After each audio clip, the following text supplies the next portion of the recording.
साथियों नमस्कार। राजस्थान की कला और संस्कृति में एक महत्वपूर्ण टॉपिक है फट चित्रण। तो आज की इस कक्षा में हम जो फट चित्रण और फट गायन शैली है उनके बारे में अध्ययन करने का प्रयास करेंगे। सबसे पहले हम देखेंगे कि आखिरकार ये फट चित्रण कला होती क्या है। आप सब इस बात से मेरे हिसाब से परिचित हैं कि किसी भी सूती कपड़े पर लोक देवी देवताओं से जुड़े उनके पौराणिक आख्यान होते हैं, लोक देवी देवताओं से जुड़ी हुई कहानियां होती है या उनके व्यक्तित्व से जुड़ी कुछ बातें होती है। उन बातों को, उन कहानियों को, उन आख्यानों को किसी कपड़े पर चित्रित करने की जो शैली होती है उस शैली को ही हम फट चित्रण कला बोलते हैं। हमें यहाँ पर एक बात ध्यान रखनी है, फट चित्रण कला अलग चीज है और फट गायन कला का आपके अलग चीज है। अब फट गायन क्या होता है? जब किसी फट को, मान लीजिए किसी कथा को कपड़े पर चित्रित कर दिया जाता है, तब इस चित्रित की गई बातों को या फिर लोग देवी देवताओं से जुड़े हुए जो प्रसंग होते हैं, उनके चमत्कार होते हैं, वो पे विभिन्न वाद्य यंत्रों के साथ नाचते हुए, गाते हुए उस फड़ का वाचन करते हैं, उसको प्रस्तुत करते हैं, तो उसको बोलते हैं आपके फड़ गायन। तो यहाँ पर आपके ये बात क्लियर हो जानी चाहिए, जब किसी देवी देवताओं के पौराणिक आख्यानों को कपड़े पर चित्रित किया जाता है तो उसको बोलते हैं फट चित्रण कला। जब इस चित्रित की गई बातों को जब भोपे किसी वाद्य यंत्र के साथ गायन करते हैं तो उसे बोलते हैं आपके फट गायन। आप इस स्लाइड को देखिए विद्यार्थियों, इसको देखने से आपको स्पष्ट पता लग जाएगा ये आपके फट चित्रण का उदाहरण है। आपको इस स्लाइड में स्पष्ट नजर आ रहा है कि एक सफेद वस्त्र है या मान लीजिए सूती वस्त्र है और उस पर विभिन्न देवी देवताओं, विभिन्न आख्यानों को, विभिन्न प्रसंगों को, उनके व्यक्तित्व से जुड़ी हुई कहानियों को चित्रित करने का प्रयास किया गया है। तो इस स्लाइड में जो आपको दो चित्र दिखाई दे रहे हैं वे दोनों चित्र आपके फट चित्रण के उदाहरण हैं।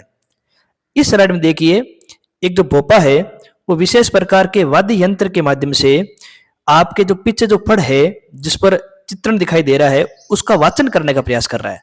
तो इस स्लाइड में जो आपको चित्र दिखाई दे रहा है वह चित्र आपके फड़ वाचन का उदाहरण है। आगे हम देखेंगे कि इस फड़ चित्रण के सबसे प्रमुख या प्रसिद्ध केंद्र कौन सा है। तो शाहपुरा भीलवाड़ा ये आपके फड़ चित्रण के लिए एक प्रसिद्ध केंद्र के रूप में जाना जाता है। शाहपुरा भीलवाड़ा जो जोशी परिवार है, ये जोशी परिवार परंपरा से इस फड़ चित्रण कला की जो संस्कृति है, जो इनसे जुड़े आयाम है, उनको संरक्षित और सुरक्षित करने का कार्य आपके कर रहे हैं। फड़ चित्रण करने वाले जो पुरुष होते हैं उन पुरुषों को चितेरा कहा जाता है, जबकि फड़ चित्रण करने वाली जो महिलाएं होती है उनके लिए चितेरी शब्द का इस्तेमाल किया जाता है। जबकि फड़ वाचन करने वाले व्यक्ति होते हैं उनके लिए बोपे शब्द का इस्तेमाल किया जाता है। तो आप इस बात को समझ लीजिए कि फड़ चित्रण एक अलग है और फड़ वाचन एक अलग कला है। अब फड़ चित्रण से जुड़े कुछ कलाकार देखिए, दुर्गेश सोनी, शांतिलाल, प्रदीप मुखर्जी, गोतली देवी, ये आपके फड़ चित्रण से जुड़े हुए कलाकार हैं जिनको अपन चितेरा या फिर अगर वो महिला है तो उनके लिए चितेरी शब्द का इस्तेमाल कर सकते हैं। पार्वती जोशी ये राजस्थान की प्रथम महिला चितेरे के नाम से जानी गई है। लेकिन हम सब जानते हैं फड़ चित्रण से जुड़े सबसे प्रमुख व्यक्तित्व है श्रीलाल जोशी जो शाहपुरा भीलवाड़ा के निवासी थे। श्रीलाल जोशी ने ही फड़ चित्रण कला को राष्ट्रीय और अंतर्राष्ट्रीय स्तर पर पहचान दिलाई है। इसीलिए इनको 2006 में पद्मश्री भी आपके दिया गया था। श्रीलाल जोशी से जुड़ी हुई आपकी एक और बात ध्यान रखनी है, अधिकतर क्या होता है फड़ चित्रण में पौराणिक विषय वस्तु रखी जाती है। जैसे आपके कोई लोक देवी देवता है, कोई साधु संत है, किसी प्रकार के हम मान सकते हैं कोई आपके चमत्कारिक व्यक्तित्व है, तो उनसे जुड़े हुए आपकी चीजों को इसमें चित्रित करने का प्रयास किया जाता है। लेकिन श्रीलाल जोशी ने इस फड़ चित्रण में कुछ बदलाव किया। जैसे उन्होंने पौराणिक की जगह ऐतिहासिक व्यक्तित्व से जुड़े हुए आपके फड़ चित्रण का प्रयास किया है। जैसे हम जिनके बारे हम ऐतिहासिक प्रसंगों में पढ़ते हैं, जैसे हल्दी घाटी युद्ध हो गया, पद्मनी जोर हो गया, गोरा बादल कथा हो गई, नागौर के अमर सिंह राठौड़ हो गए, उनसे जुड़ी हुई घटनाएं, उनके व्यक्तित्व को लेकर भी फड़ चित्रण कार्य श्री लाल जोशी ने करने का प्रयास किया है। अब हम राजस्थान में प्रचलित प्रमुख फड़ों के बारे में पढ़ेंगे। आप सब जानते हैं जो ये फड़ चित्रण होता है मुख्य रूप से लोक देवी देवताओं से जुड़े हुए होते हैं। तो हम लोक देवी देवताओं से जुड़ी हुई कुछ आपके फड़ों के बारे में अध्ययन करेंगे। तो सबसे पहले हम देखते हैं देवनारायण जी की फड़।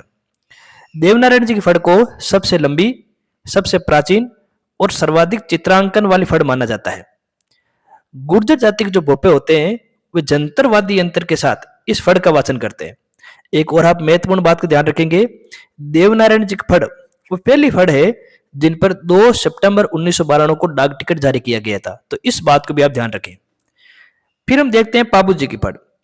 पाबू जी की फड़ सर्वाधिक लोकप्रिय फड़ मानी जाती है और नायक जाति के भोपे रावणवादी यंत्र के साथ, ये रावण हत्यावादी यंत्र के साथ इस फड़ का वाचन करते हैं। जो गोगा जी की फड़ होती है उसका वादन आपके डेरूवादी यंत्र के साथ होता है। रामदेव जी की जो फड़ होती है कामड़ जाति के भोपे रावण हत्यावादी यंत्र के साथ इसका वाचन करते हैं। अब कुछ 2 फड़ ऐसी हैं जिनको लेकर हम अलग से कुछ बातें ध्यान रखनी है, जैसे भैंसासुर की फड़। ध्यान रखना इस फड़ का वाचन नहीं होता है। जो बावरी समुदाय के लोग होते हैं जब कोई अच्छा कार्य करते हैं, अच्छा कार्य करने से पहले इस फड़ की केवल पूजा करते हैं, इस फड़ का वाचन नहीं होता है। फिर एक फड़ है रामदला और कृष्णदला, जिसमें भगवान श्री राम और श्री कृष्ण की लीलाओं का आपका चित्रण किया जाता है, उनका वाचन किया जाता है। जो रामदला और कृष्णदला फड़ है इस फड़ को भाट बिना किसी वाद्य यंत्र के साथ इसका वाचन करते हैं।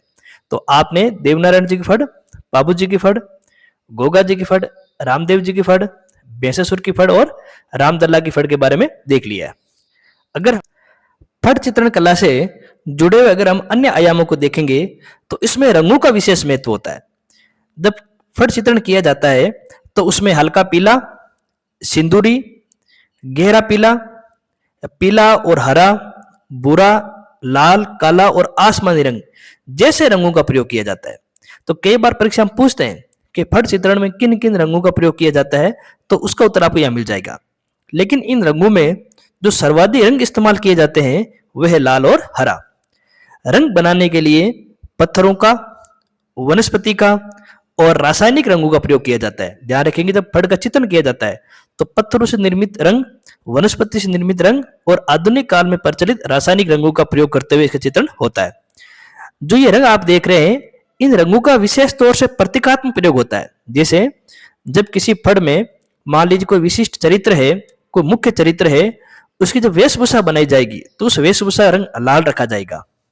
और उस कहानी से संबंधित कोई खलनायक है तो उसके लिए हरे रंग की आपकी वेशभूषा बनाई जाएगी।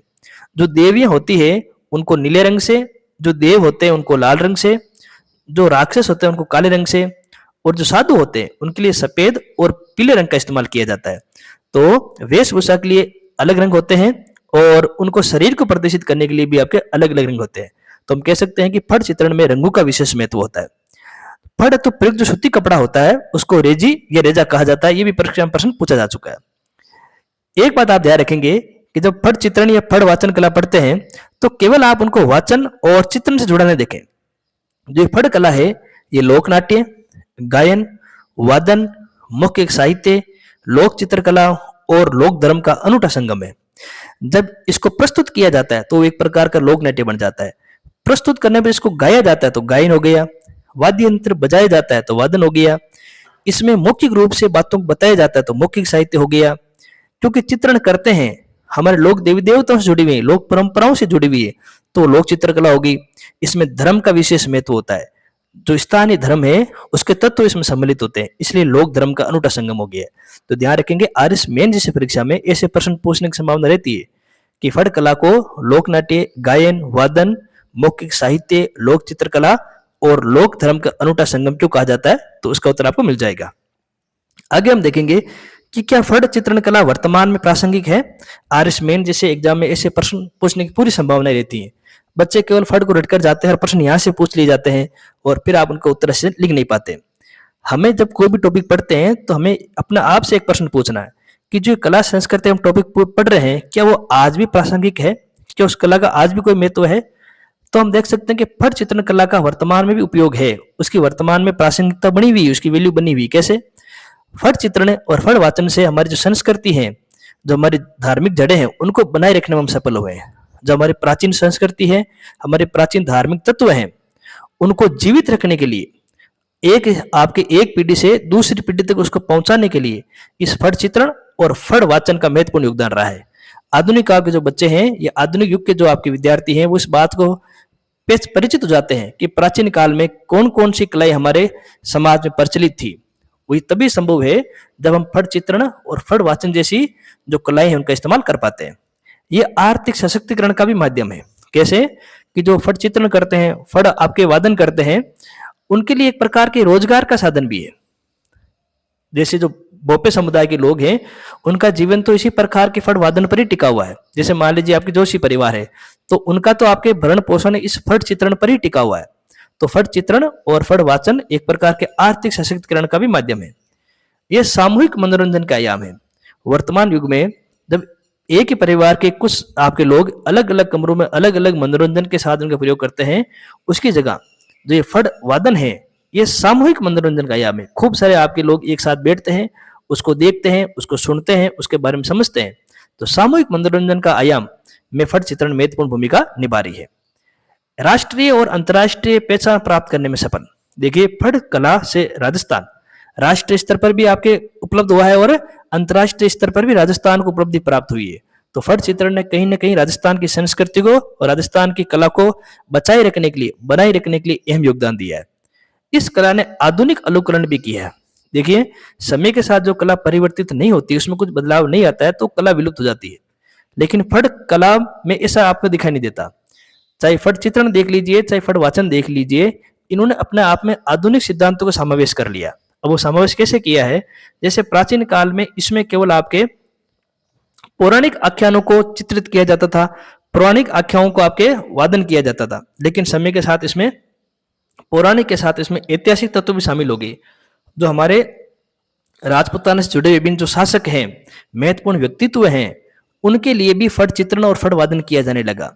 आप सभी परिचित हैं कि हमारे देश के एक महान अभिनेता अमिताभ बच्चन, उनसे जुड़े हुए फट वादन या फट चित्रण का प्रयास किया गया है।